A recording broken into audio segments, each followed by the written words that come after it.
What's up, everybody? How are you doing? Welcome to the Jam Space Podcast. It is I, Zach Frye. I hope you're all getting ready to have a wonderful holiday season. Hope your week has been going well. I know this episode's coming a little later than usual in the week, but it's Thursday morning and we're ready to rock and roll. Today's guest is Mr. Brad Frye. He is the brainchild for Red Mesa and the man behind the scenes at Desert Records. We had a wonderful conversation. I don't want to take up any more of your time. We'll just get right into it. First, this is the title track off of Red Mesa's album, The Path to the Deathless, on Desert Records.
being on the show with us, man.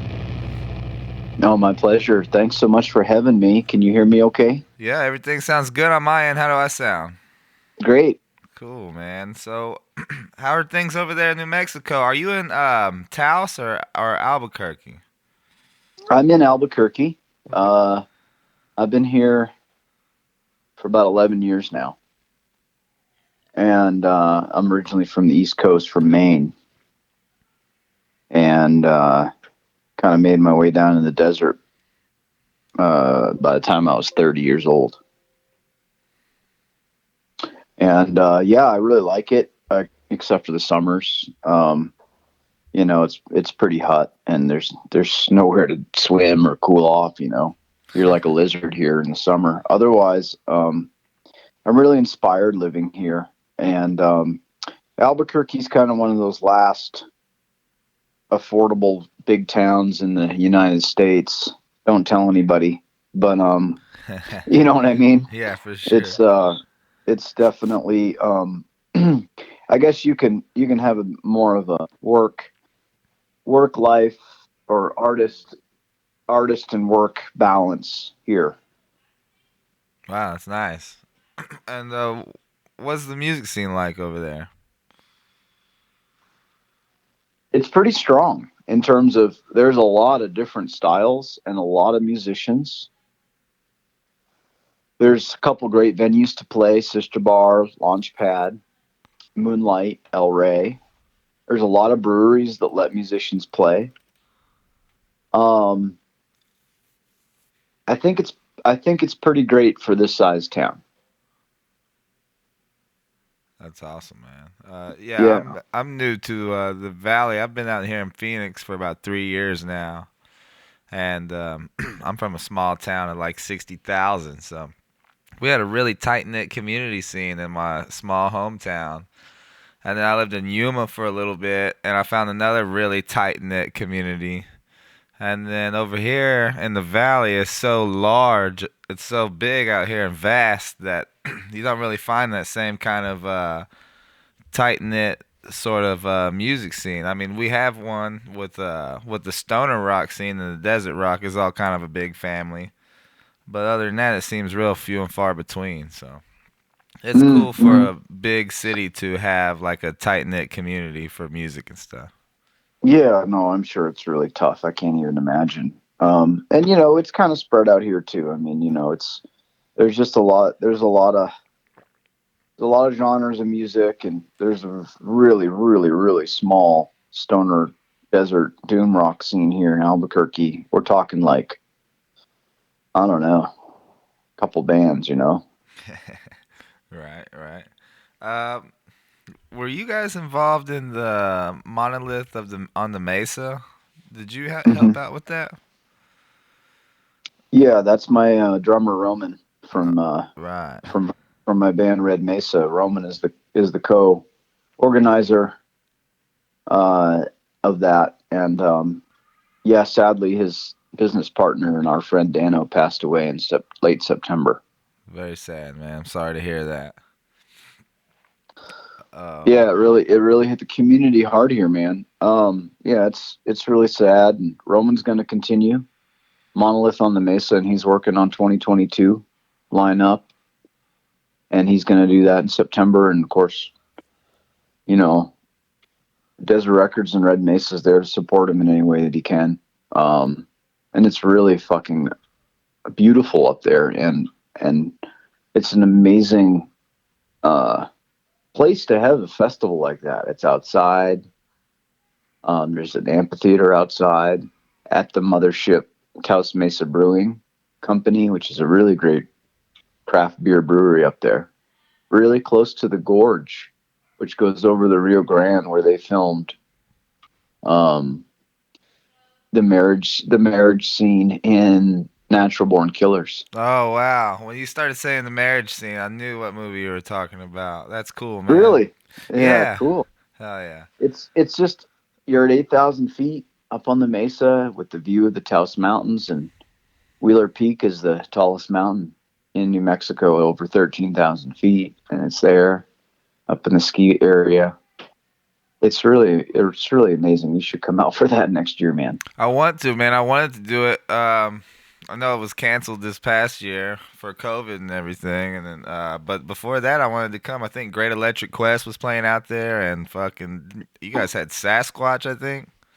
Were Yeah, they? Yeah, dude. That was yeah, I wanted to come, man. That yeah, weekend is my daughter's birthday, so it's kind of a hard thing, you know.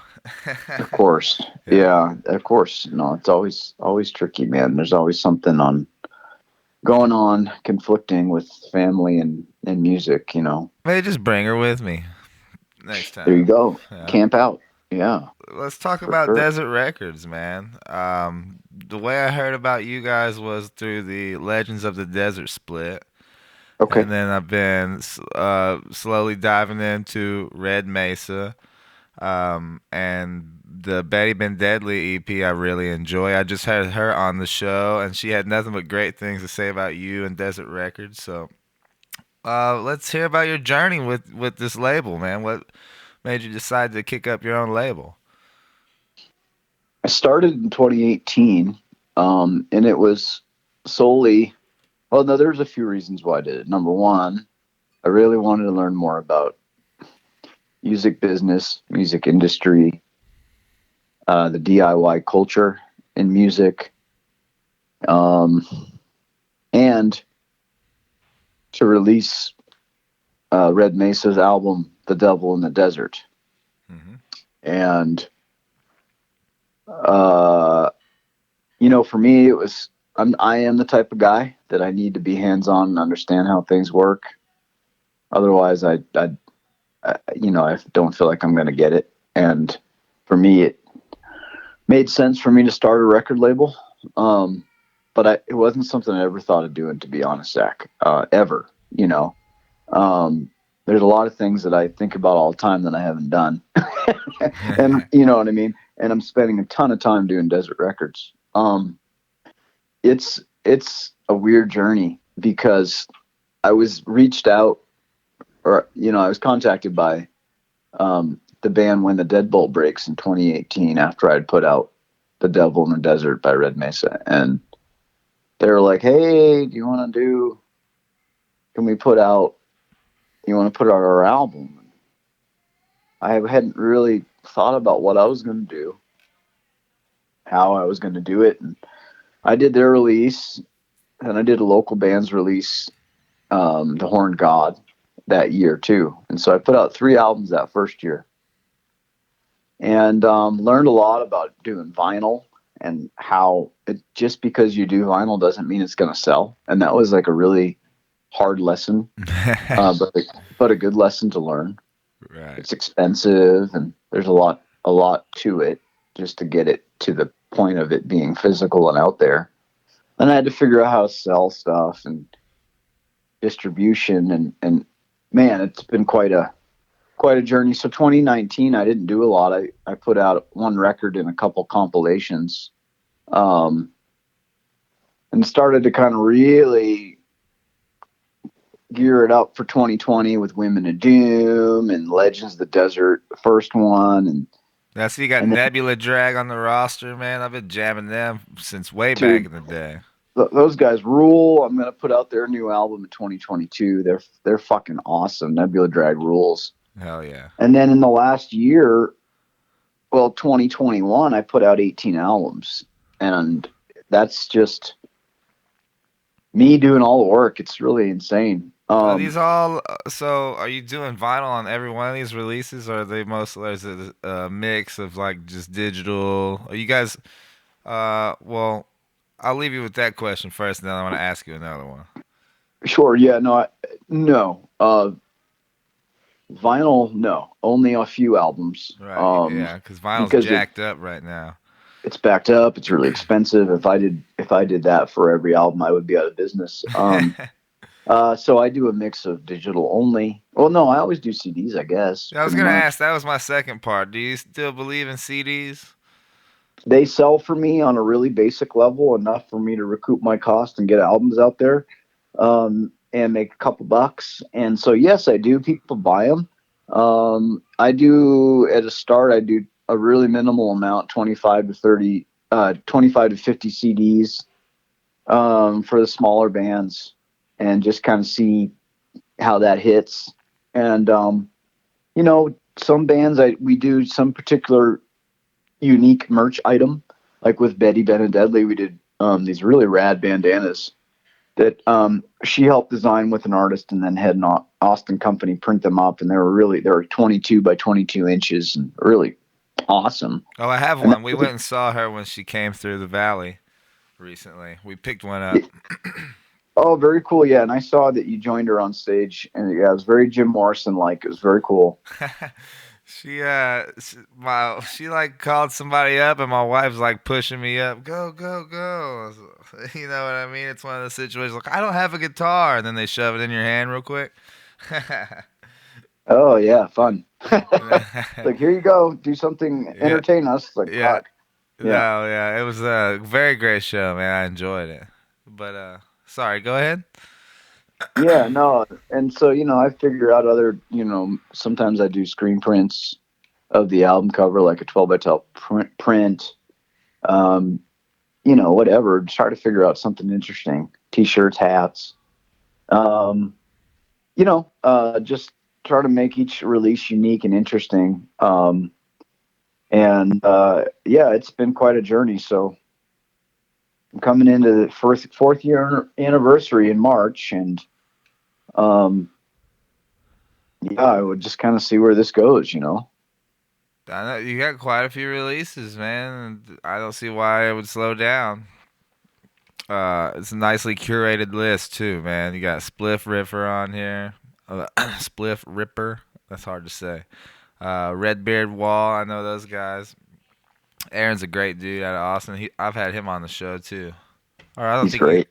I don't know if he's in Austin. I think he lives more West Texas probably. But Yeah, he's Lubbock, yeah, Lubbock area. yeah. Hmm. There you go.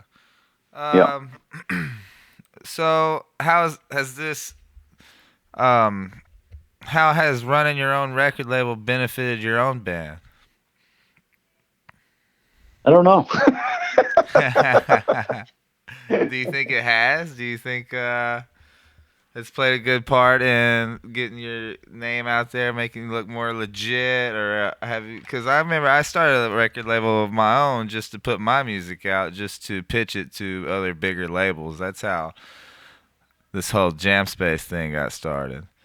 Uh, Oh, really? yeah. I started Jam Space Records to put out Who Do I Kill albums, just so that we could look a little more legit, you know. Well, But and that's a great strategy. And that, yeah, I never had any. Well, I would like to just put out my friends' records, but I don't have like huge ambitions for it. You know what I mean? it's a So lot of work, and you're dealing with someone else's passion and art, and you right, can't take you can't take that lightly. I mean, that's the thing, is like, once I started getting into it, it's like, wow, I really need to take this serious. And if I'm going to put out music that's not just my own, and because I know what that process is like, and you know what that process is like. It's writing a record and recording a record and then putting it out, or that individual or band, is a really big deal. And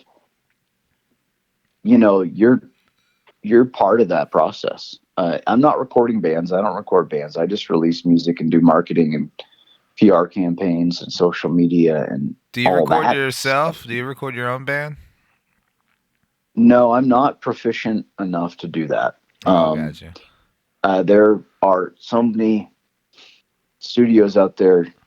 I don't even have a studio. I'm so basic and in some ways technology adverse when it comes to recording stuff. I will still just pick up my iPhone, and record an idea through voice memos. And that's how I capture 99% of my ideas for Red Mesa. That's a It's that's a proven strategy, dude. Tried and true. I do the video facing down at the ground and record like that. so you can see what you played. Well, no, it'll usually just be a black screen, but you can hear what's going on. Oh, okay. Yeah. Yeah. I got you. Well, yeah, no, it's the same thing. It's just really basic, but that's what I do for Red Mesa. And then I just send those guys a guitar idea, and then we start jamming on it. Or my bass player also plays guitar, and he'll do the same thing. And it's like, cool, let's jam on that. Fucking really basic, you know. Um, but anyways, so I don't record bands. I in that and because of that, I'd never own their masters. Like, I'm thinking of this, like, how do I run a record label that would be beneficial to bands as well as a label, if that can happen? And I do 50-50 deals once I've recouped my cost.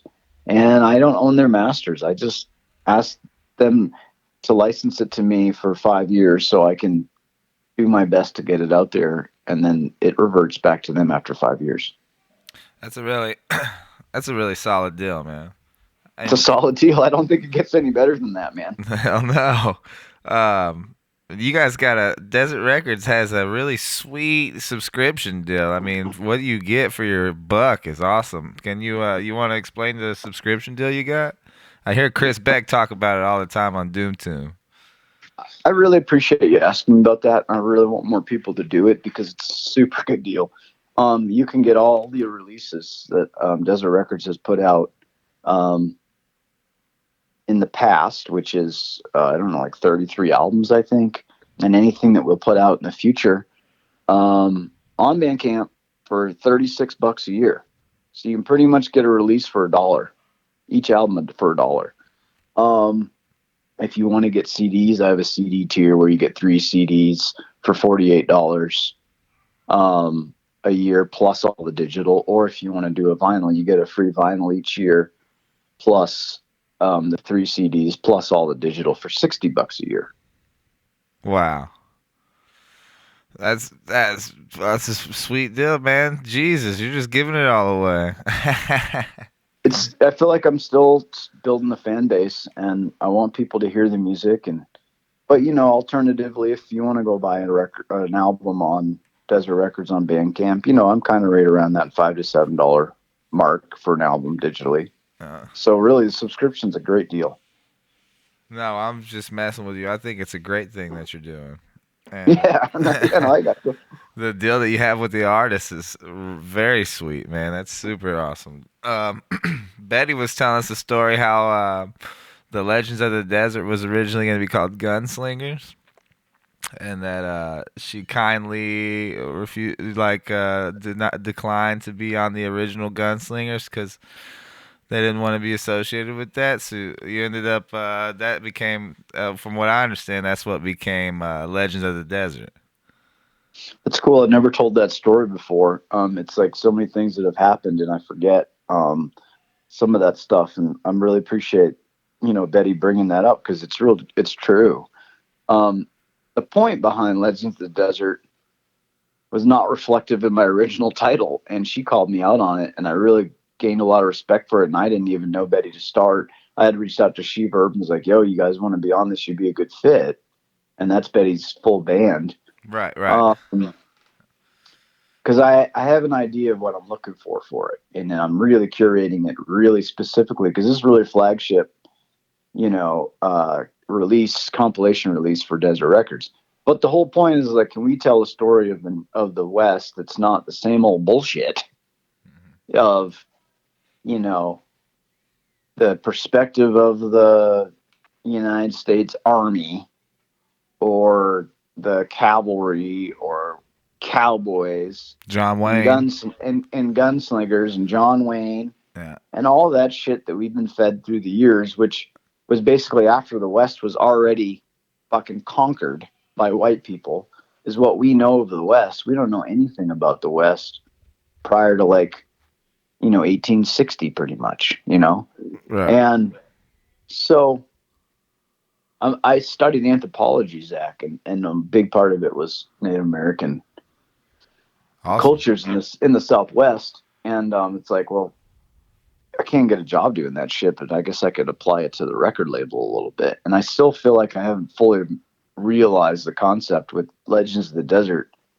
But the whole point is sort of like, let's retell it from a different perspective, but also have musicians tell it from a perspective of the desert. So geographically, the bands have to be in the Southwest, and they kind of have to have a certain sound I'm looking for that's like heavy, Spa- trippy, deserty, Spacey. and really good musicianship. Um, and it's not going to be all guys, and I don't want it to be all white people. Um, Right. and I'm working on that for the future series to really try to round this out a bit more. And it is a bit of a stretch, the concept that I'm doing, but in some ways, I feel like it is the right thing to work on. You know? No, that's a noble cause. And the bands that you've had that you've featured so far just fit the bill perfectly. I really enjoyed the Pale Horse, Pale Rider.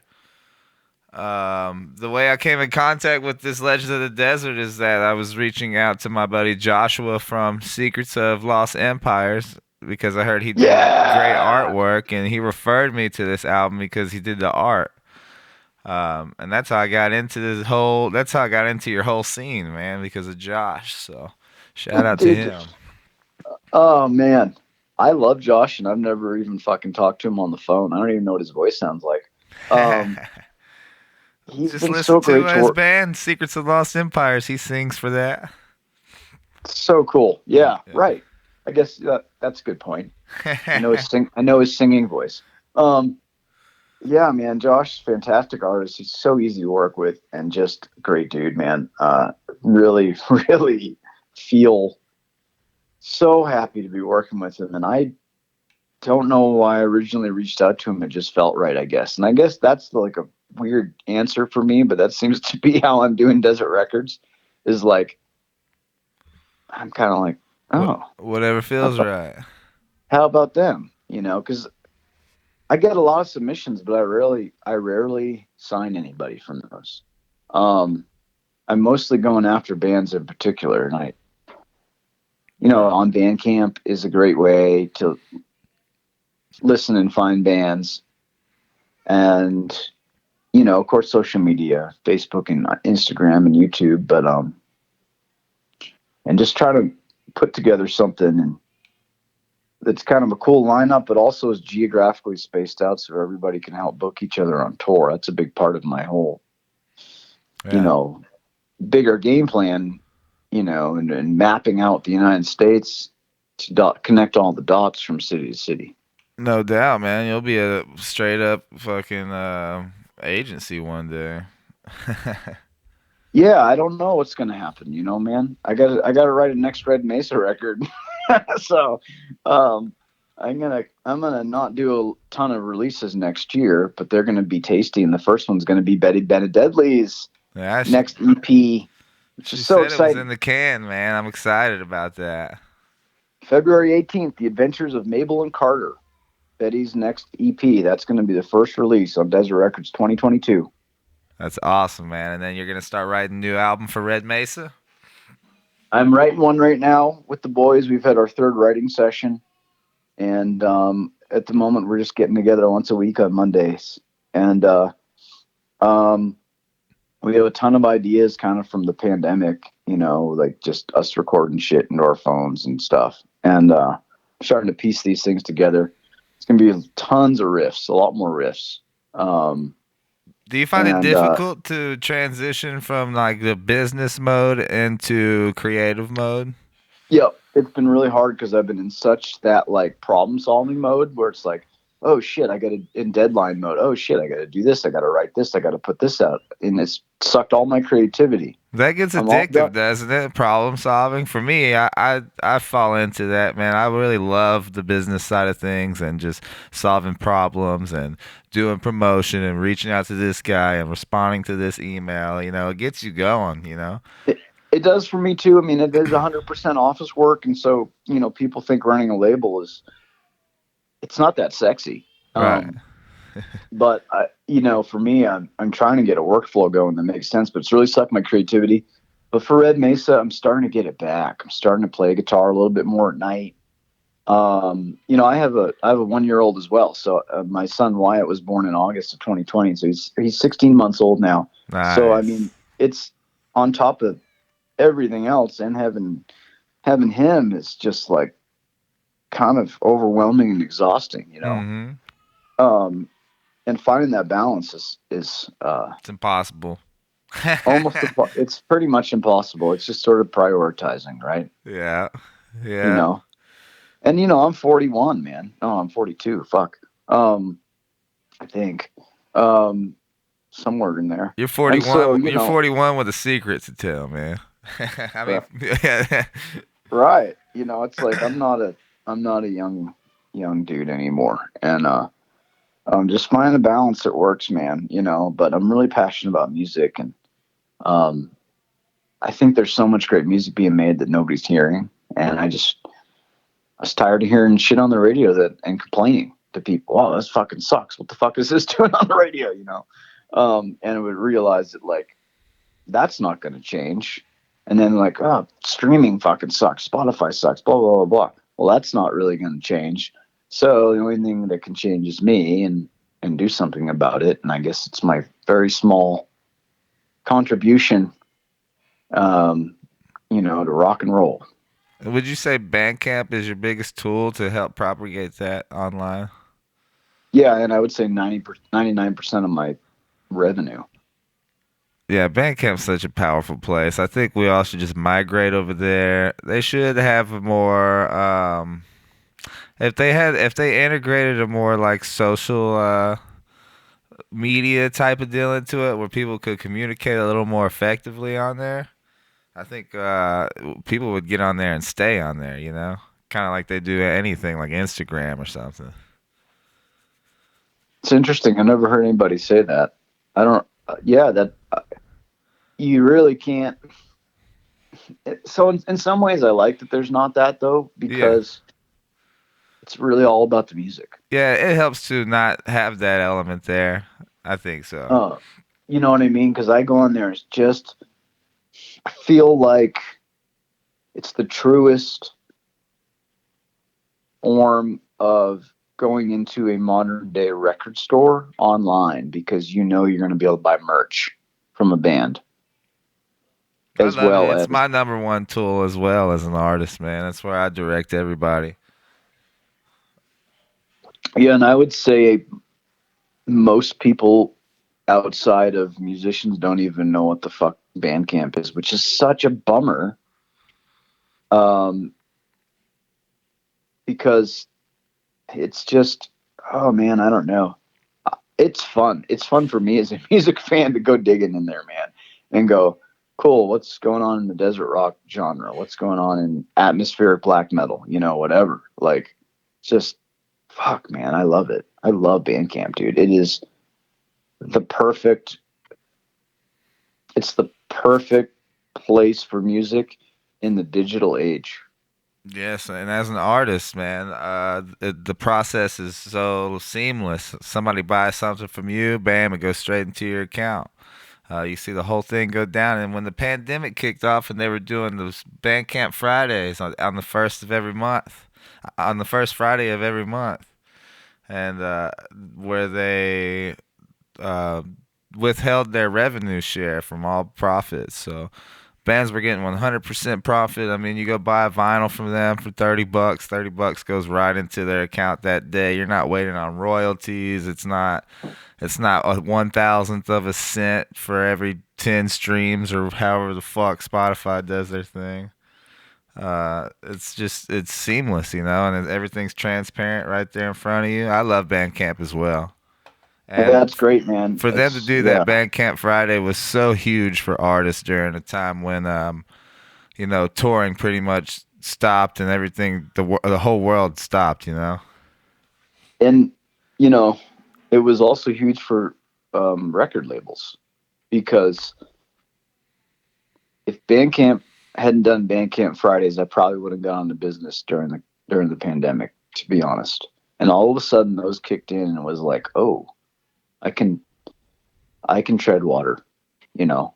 Um, People were even like plotting their releases around Bandcamp Friday, I noticed. I do, Yeah. I still do, still do. Dropping new merch, all that shit. Eh, I'm gonna release The Adventures of Mabel and Carter on Friday, bro, hell yeah.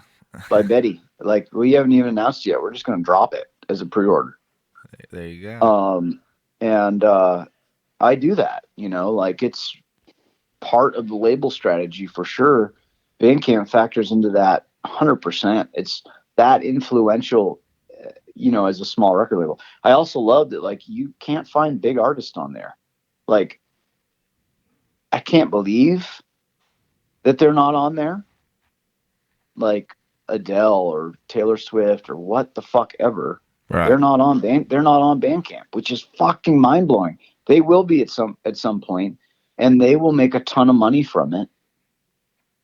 And everybody will be on there at some point, I would assume, unless, because I don't think Bandcamp is saying no to anybody. To me, that doesn't seem like the platform is that way.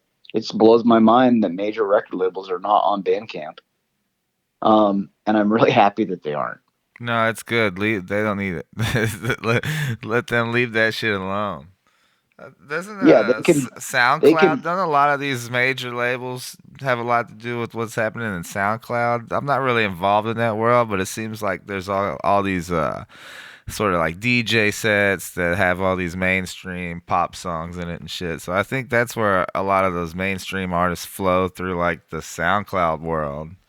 But I'm not a hundred Interesting. percent. I'm not a hundred Yeah, I think percent a lot sure. of hip hop and electronica is really big on there. I Yeah. only use SoundCloud for I make private streams of Right. Yeah. Perfect for full length that. albums so I can share them with press contacts or whatever. I use it for the same Otherwise, reason. SoundCloud's perfect for just that reason.